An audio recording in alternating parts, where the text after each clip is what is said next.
Assalamualaikum warahmatullahi wabarakatuh. Hai guys, terima kasih telah klik video ini. Kembali lagi bersama aku, Iin Aina.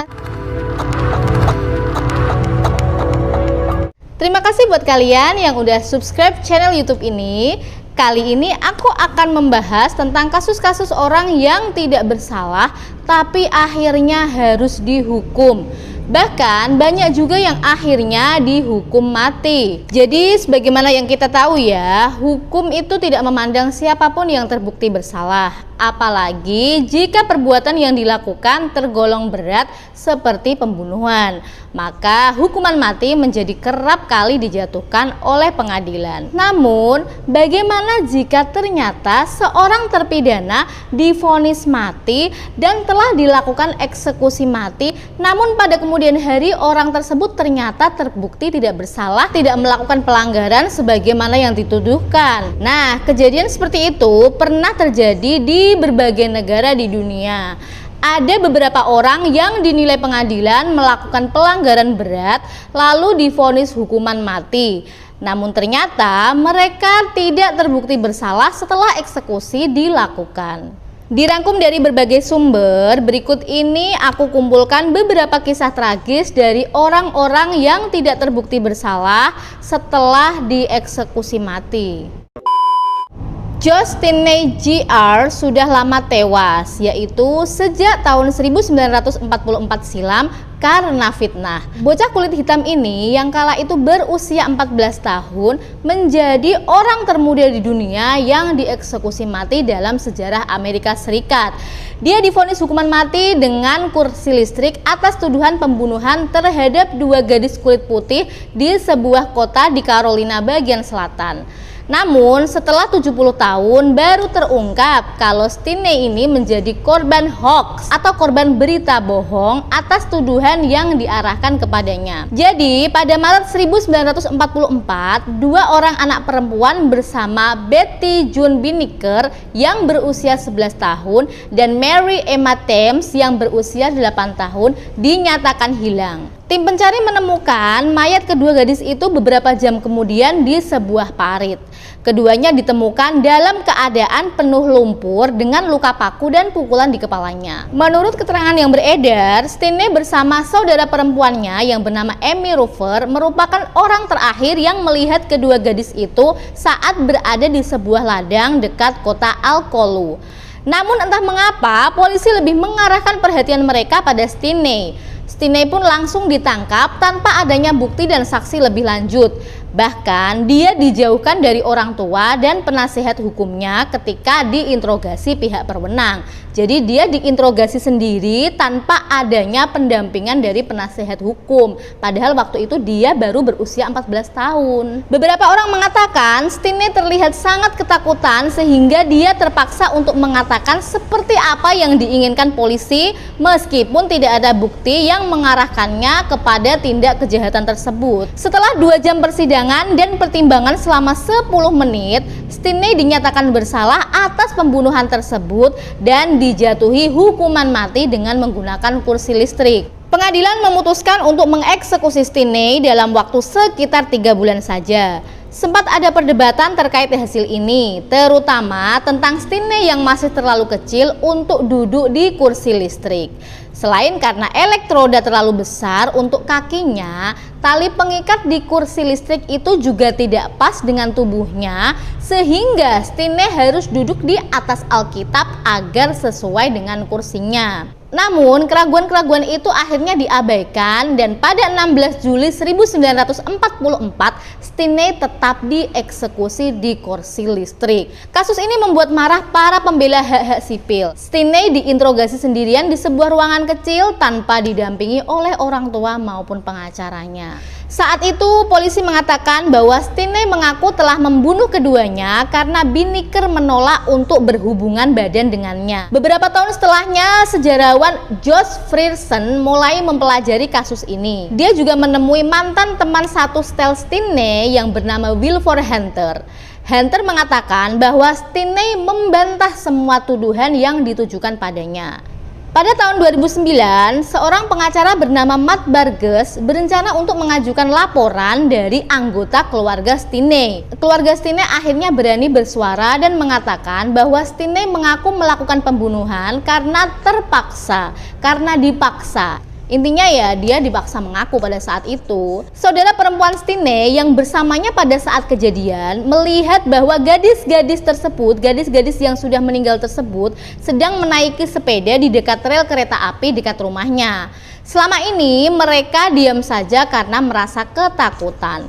Permintaan persidangan baru diajukan kembali berdasarkan pada sejumlah bukti, termasuk pernyataan di bawah sumpah dua saudara Josh Stinney yang mengatakan bahwa saudara-saudara Josh ini sedang bersama Stinney pada hari ketika gadis-gadis itu tewas. Intinya, permohonan persidangan kembali didasarkan pada bukti yang menunjukkan Stinney yang kala itu berbobot hanya 43 kg tidak mungkin membunuh dua korban dan menyeretnya ke parit. Permohonan persidangan kembali ini juga didasarkan pada pengakuan seorang pria kulit putih yang mengatakan bahwa kemungkinan Stinney terpaksa mengaku karena keluarganya diancam. Tepat 70 tahun setelah dieksekusi mati, akhirnya terbukti bahwa Stinney tidak bersalah.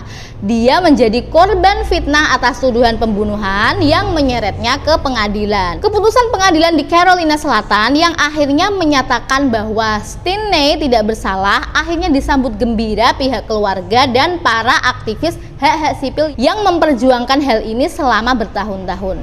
Sayangnya pengakuan ini datang terlambat. Stinney sudah terlanjur dieksekusi mati.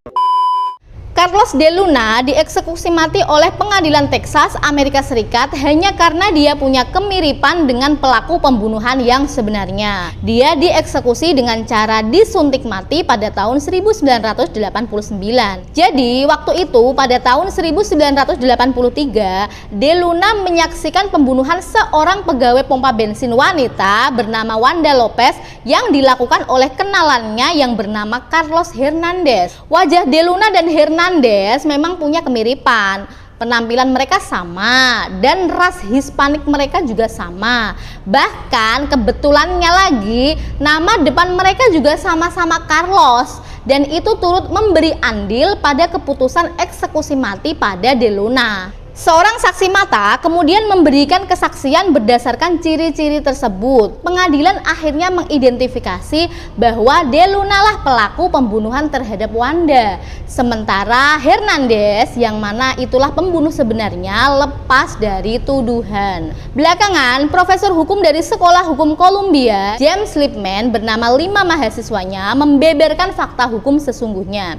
Mereka menghabiskan waktu 5 tahun untuk meneliti dan menganalisa kasus De Luna. Terungkap bahwa De Luna dihukum mati hanya berdasarkan satu bukti, yakni dari kesaksian satu orang saja. Padahal bukti-bukti lain menunjukkan bahwa De Luna tidak bersalah. Lipman menyebut De Luna dihukum mati berdasarkan investigasi yang tidak menyeluruh. Saat itu De Luna ditangkap oleh polisi tidak jauh dari lokasi kejadian. Seorang saksi mata mengidentifikasi bahwa pelaku merupakan seorang pria keturunan Hispanik yang berlari menjauh dari pom bensin setelah melihat polisi. Padahal ciri-ciri pelaku dan De Luna sangat bertolak belakang. Saat kejadian, De Luna mengenakan kemeja putih dan baru saja bercukur, sedangkan si pelaku mengenakan kemeja abu-abu dan berkumis. Mungkin pembunuhnya kan berkumis, sedangkan De Luna baru saja mencukur kumis. Kemungkinan polisi mengira setelah membunuh De Luna langsung mencukur kumisnya kali ya. Selain itu, saksi mata juga mengatakan bahwa pelaku kabur ke arah utara, sedangkan De Luna ditangkap di wilayah timur. Jadi ini sudah tidak cocok. De Luna saat itu memberi keterangan kepada polisi bahwa dia tidak melakukan pembunuhan itu, tapi dia tahu siapa yang melakukannya. De Luna mengaku saat itu dia berlari menjauhi polisi karena dia sedang dalam hukuman percobaan dan baru selesai minum alkohol.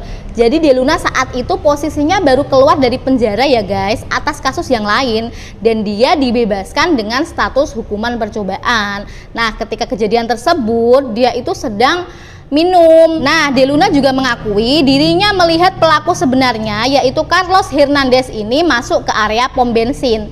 Tapi akhirnya Deluna pun disuntik mati atas tuduhan dan bukti-bukti yang tidak menyeluruh dalam penyelidikan kepolisian. Selang beberapa tahun kemudian, Hernandez, pembunuh sebenarnya yang tengah dipenjara atas kasus pembunuhan terhadap wanita lain, akhirnya memberikan pengakuan. Sebelum meninggal di penjara karena sakit liver, Hernandez akhirnya mengakui kepada polisi bahwa dialah pelaku sesungguhnya, pelaku pembunuhan terhadap Wanda Lopez.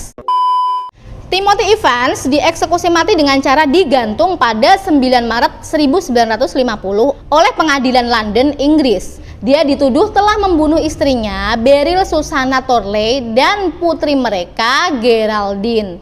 Awal mula kasus kematian Beryl dan Geraldine ini dimulai ketika tetangga mereka, John Christie, menawarkan bantuan kepada mereka untuk melakukan aborsi. Saat itu, pada November 1949, Beryl tengah hamil anak kedua, dan setelah berdiskusi dengan Evans, mereka sepakat untuk menggugurkan kandungan karena tengah kesulitan finansial. Pada 8 November tahun 1949, ketika Evans pulang dari kerja, John Christie, tetangganya tadi, memberitahu bahwa istrinya meninggal karena aborsinya gagal. Dan entah kenapa, entah karena dibujuk John Christie agar kematian itu tidak tercium pihak berwenang atau gimana, John Christie ini menyarankan agar Evans meninggalkan London untuk sementara waktu. Nanti putrinya akan dirawat oleh pasangan dari S. Acton. Belakangan kasus tersebut diselidiki kepolisian. Polisi kemudian melakukan penyelidikan menyeluruh dan mencari mayat istri dan anaknya.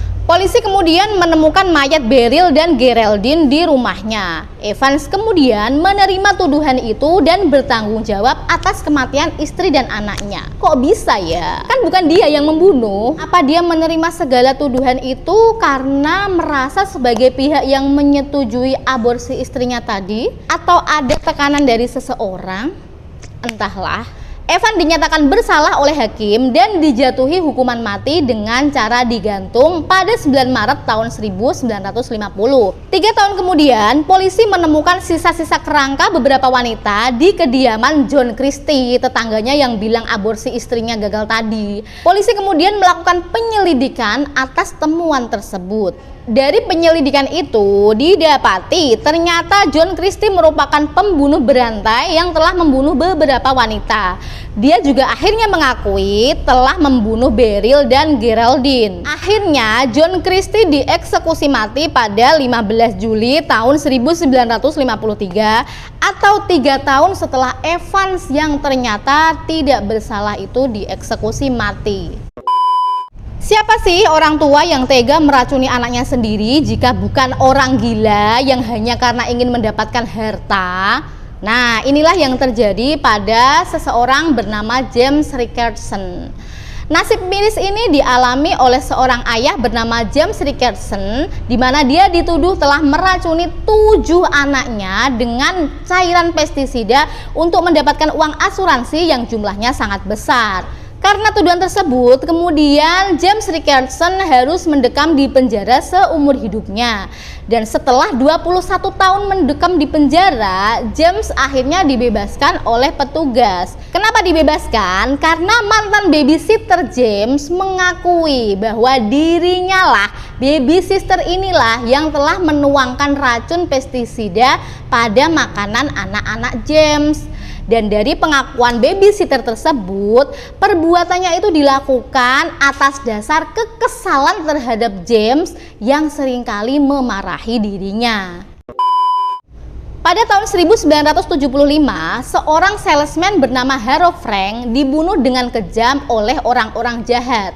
Setelah kejadian tersebut, seorang anak berusia 12 tahun bernama Fernand mengaku jika dirinya berada di tempat tersebut saat kejadian dan melihat bagaimana pembunuhan itu terjadi.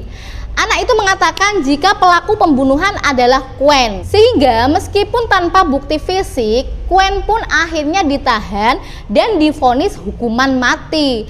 Namun beruntungnya hukuman tersebut kemudian dihapus dan diganti dengan hukuman penjara seumur hidup. Dan setelah 27 tahun kemudian, ada suatu proyek yang memang khusus untuk membela orang-orang tak bersalah, yakni Ohio Innocent Project yang mau memperjuangkan hak-hak Gwen. Dan tak lama kemudian, saksi kecil yang dulu sempat berkata berada di lokasi kejadian dan melihat kejadian pembunuhan itu, kini telah beranjak dewasa dan mulai membuka suara. Dia akhirnya mengaku jika sebenarnya saat itu dia tidak pernah melihat kejadian pembunuhan tersebut. Dia mengaku melakukan kesaksian bohong untuk memudahkan kerja polisi. Jadi maksudnya agar pekerjaan polisi itu cepat selesai, ketemu penjahatnya dipenjara, udah kasus ditutup, sesimpel itu. Tapi mengorbankan nasib seseorang. Ya namanya anak kecil tapi iseng banget. Dan setelah itu Gwen akhirnya dibebaskan dari penjara dan diberi kompensasi sebesar 15 miliar. Nasib sial kali ini dialami oleh pria berusia 18 tahun bernama Hugh Gill. Pada 9 April tahun 1996, waktu ia selesai melakukan makan malam bersama kekasihnya, ketika dalam perjalanan pulang dirinya mendengar teriakan dari dalam kamar mandi umum. Awalnya dia berniat untuk mengecek apa yang sebenarnya terjadi di kamar mandi tersebut. Namun niat baik itu justru berbuah buruk bagi dirinya. Di situ ternyata telah terjadi kejadian pembunuhan kejam serta pemerkosaan. Dan di saat polisi datang, dia merupakan satu-satunya orang yang berada di lokasi kejadian. Polisi pun akhirnya menangkap Hugh Gill dan memaksa dia mengaku dalam waktu 48 jam saja. Pada saat itu, Tiongkok memang sedang dalam upaya anti kejahatan dan para pejabat harus menyelesaikan sejumlah kasus kejahatan. Hal inilah yang akhirnya mempengaruhi cara penanganan kasus tersebut. Jadi terkesan kayak udahlah kalau ada kasus yang penting cepat selesai, ketemu pelakunya, nggak peduli benar atau salah, yang penting reputasi para penegak hukum ini bagus, mungkin begitu maksudnya. Dari situ ia pun akhirnya ditetapkan pengadilan sebagai pelaku pembunuhan. Pengadilan kemudian memberikan hukuman vonis mati kepada Hugh Gill dalam waktu hanya sebulan saja setelah peristiwa itu terjadi. Dan Hugh Gill akhirnya dieksekusi mati oleh regu tembak pada bulan Juni di tahun yang sama. Dan setelah bertahun-tahun berlalu, tiba-tiba datanglah seorang pria bersama Zhao Zihong. Zhao Zihong ini ditangkap polisi karena kasus pemerkosaan yang dia lakukan. Pada saat persidangan, dia kemudian mengakui bahwa dia telah melakukan pemerkosaan terhadap 10 wanita yang dimana salah satunya sempat dia bunuh di kamar mandi. Dari situ kemudian pengadilan membebaskan segala tuduhan kepada Hugh Gill. Tapi terlambat, Hugh Gill sudah terlanjur dieksekusi mati. Benar-benar tragis, seorang pria telah dihukum mati atas kejahatan yang tidak dilakukannya. Dan fakta ini baru terungkap 86 tahun setelah eksekusi. Jadi, pria bernama Colin Campbell Ross dihukum gantung pada tahun 1922 silam. Dia didakwa membunuh dan memperkosa seorang anak perempuan berumur 12 tahun di kota Melbourne, Australia pada tahun 1921. Pria itu digantung mati hanya 115 hari setelah penangkapannya. Padahal saksi mata menuturkan dia sedang bekerja pada saat kejahatan itu terjadi. Tim penuntut hanya mengandalkan pada barang bukti berupa beberapa helai rambut yang ditemukan pada selimut di rumah Ross. Menurut para ahli waktu itu, rambut tersebut adalah milik gadis kecil Alma Tirske yang dibunuh Ross. Parahnya lagi, ada seorang pelacur dan peramal bersaksi bahwa Ross telah mengaku pada mereka bahwa Ross ini telah melakukan pembunuhan. Saksi lain memberikan kesaksian yang sama, padahal saksi ini memiliki sejarah pernah melakukan sumpah palsu. Tapi fakta tersebut justru diabaikan pengadilan dan pengadilan tetap mendengarkan kesaksian orang-orang tersebut. Pada tahun 1993, seorang peneliti Kevin Morgan tertarik dengan kasus Ross dan pada tahun 1995 dia berhasil memeriksa ulang rambut yang ditemukan di rumah Ross menggunakan teknologi terkini. Dan 3 tahun kemudian, yaitu pada tahun 1998, sebuah tes oleh Institut Kedokteran Forensik Victoria mengkonfirmasi kecurigaan tersebut bahwa rambut tersebut ternyata bukan dari kepala korban, pembunuhan yang bernama Al-Matriske tadi. Pada 8 Mei 2008, Colin Campbell Ross menjadi satu-satunya orang yang dieksekusi secara hukum yang kemudian diampuni dalam sejarah Australia sejak tanggal tersebut. Nah, itu tadi beberapa kasus orang-orang yang sudah terlanjur dihukum, yang sebagian besarnya dihukum mati, tapi pada akhirnya terbukti mereka itu tidak bersalah. Kasihan ya guys, mereka sudah menghabiskan hidup di penjara, bahkan nyawa hilang sia-sia. Ada nggak sih hukuman gitu bagi para pihak berwenang yang udah secara serampangan menuduh orang-orang tak bersalah?